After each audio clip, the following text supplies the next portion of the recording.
that catch him here tonight. Put your hands together for the one and only Eric Todd. All right. Thank you, Fenris. Thank you very much. Give it up for everybody who's performed so far tonight. We're fucking done. I don't care. And I live in a little town outside of Philadelphia called Bucks County. There's a strip club there. It's got a sign that says auditions held daily. That makes me laugh. I like to think that there's a nice old couple sitting at the breakfast table who thinks that their daughter's an actress. Oh yeah, Connie's on her third audition this week. Oh man. I've been doing this shit for 18 years. And to think they said I would never make it in comedy. Yet here I am, Thursday night in Delaware, at a pizza place that makes its own beer, or a beer place that makes its own pizza, I don't know. In front of people who make their own meth. Who makes their own meth here? You want good meth, you gotta make your own meth. That's what my parole officer says anyway. I fucking hate my parole officer. Who here hates their parole officer? Sir, do you hate your parole officer? I hate the mother effer. I shouldn't hate him though, man. He's the one who got me into this comedy stuff. Well, he didn't say, Eric, get into comedy. He basically told me I had to get another hobby other than the one I had. Fucking Megan's Law. Evidently, Girl Scouts Gone Wild is not a videotape you're allowed to sell over the internet. Let alone film in your basement. You fucked up my YouTube channel too, that piece of shit. So ladies, I see a lot of lovely ladies out there tonight. I gotta let you know, I am on the Summer Sizzler tour. This is the first night of the Summer Sizzler tour, and I have to let you know I am married. I know I don't mean to upset anybody, but I am married. 5 years ago, I married my best friend. I'm just kidding, I married my fucking wife. Who marries their best friend? The gay guys, I guess, marry their best friend, yeah. I mean, you know what gay guys are up to, right? I mean, if you find somebody else that's into that horseplay, I mean, that's a best friend. You never heard of homosexual activity referred to as horseplay before, have you? But that's probably because you've never seen a woke comedian before.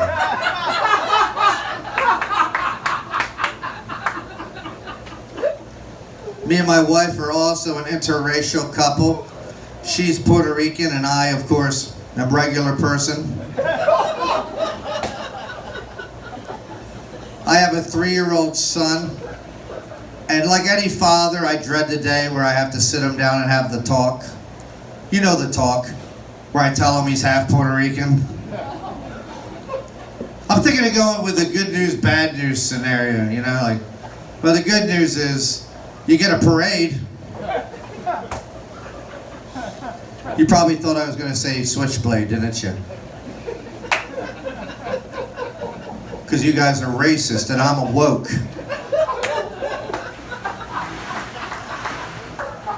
I was going to say switchblade. I wasn't sure what part of Delaware I'd be in. So I'm glad I'm married. I'm glad to be married because dating really sucks. I did some online dating a couple years after I got married. And you meet some classy broads online dating, don't you? The last girl I met online on Tinder, one of them things, Grindr, I don't know. She had 2 neck tattoos. On the left-hand side was directions on where to find her Narcan and how to administer it. Yeah. And on the other side it said, "Ask me about my grandchildren." She was 34. Dating sucks. You know what really sucks about dating? Is girls try to change you way too early on in the relationship. Way too early. I was leaving the movie theater with this girl. It was only our second date. And she says to me, "Remember how Brad Pitt looked in that movie? With his hair a little messy and to the side? You'd look good like that." I said, "Yeah. Remember how Charlize Theron looked in that movie? 6 foot tall and hot? There's a goal for you." She had this look I can't put my finger on in that movie. This look, I think you'd call it not fat. You can start by walking the fuck home. You don't have to laugh. Woke comedians don't need laughs. Ask any woke comedian. I'm here to change the world. It's okay if you don't laugh. Man. But it's my fault and I'm out with girls like that because I am a chubby chaser. I'm known to chase the chubbies. That's why I don't get laid in the summertime. But you ever have sex with a fat chick in the heat and the humidity? That smell that permeates in a room, it's pungent, am I right? You can't open a window and air the joint out, then the whole neighborhood smells like a goddamn tire fire. I was down in New Jersey one year,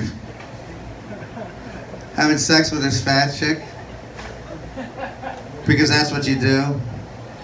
Down Wildwood, New Jersey, when you're a stud like me. What did you know at the fire department showed up, they thought the glam bar was burning down. Yeah! That joke turned 18 years old this year. Not everywhere in the world knows about Wildwood, New Jersey. So one time I was on my way to Boston. It was like my second year doing comedy. And that was my big hit. That was my big hit you guys didn't laugh at. That's like my stairway to heaven right there. So anyway, I'm on my way to Boston. I'm like, shit, how am I going to do that Wildwood, New Jersey joke? The clam bar burning down and all that? And like divine what the hell is that? Divine intervention. Like the hand of God. We drive by a seafood place called the Rusty Scupper. So it became, fucking this fat chick in Boston, Massachusetts. Because that's what you do in Boston, Massachusetts, when you're a stud like me. But when the fire department showed up, they thought the Rusty Scupper was burning down. The Rusty Scupper. Who eats seafood at a place sounds like you'd have to get a tetanus shot at? Jesus Christ. I gotta look at my set list. Oh man. My neighborhood's some people might call my neighborhood white trash. I don't like that because I'm woke and I don't like racism. So I don't like white trash. I prefer to call myself white treasure. You know, they say one man's trash is another man's treasure. Well, I'm a white treasure, you know. And if you live in a white treasure neighborhood, you're lucky enough to have the community life insurance and health insurance. Our health insurance, if someone gets sick, we throw them a beef and beer, you know, raise some money. You know, saying, you know, oh, Jerry's liver's going and he's got a blockage in his colon. Are you thinking what I'm thinking? Are you thinking beef and beer? The whole community gets to come out. It's a lot of fun. The local cover band comes out. Jerry, you can beat this thing. You know, in life, every rose has its thorn. You know. And then we have life insurance too in the White Treasure neighborhood. It's basically the same thing. A beef and beer to raise money to, you know, bury Jerry. Jerry, we're gonna miss you. But to your wife and family,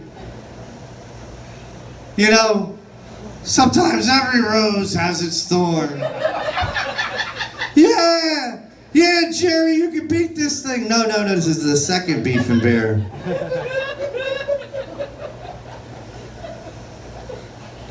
Can we stop saying happy birthday to people in heaven on Facebook? Have you guys seen this on Facebook? Happy birthday in heaven. People don't want to be wished happy birthday in heaven. When we left the fuck alone. I mean, and what if debt collectors are looking for them or something? You don't want to out where they're living. You don't tell debt collectors where people are living. They're in heaven. They're gonna find them. I'm gonna get a picture of myself right before I die. You gotta do it before you die. Of me sitting at a table with a cake, with Jesus on one side, black Jesus, I'm woke. Abraham Lincoln on the other, and Spuds McKenzie. Black Jesus, Abraham Lincoln, Spuds McKenzie. I'm at a table, clouds behind me, birthday cake, right? And I'm gonna have a friend of mine, probably John Kensel. He's 10 years older than me, but he's gonna outlive me. Let's face it. I'm gonna have a friend of mine keep my Facebook account open, so when my children start, happy birthday, Daddy in heaven, he hits the little send with that picture and say, hey, thanks.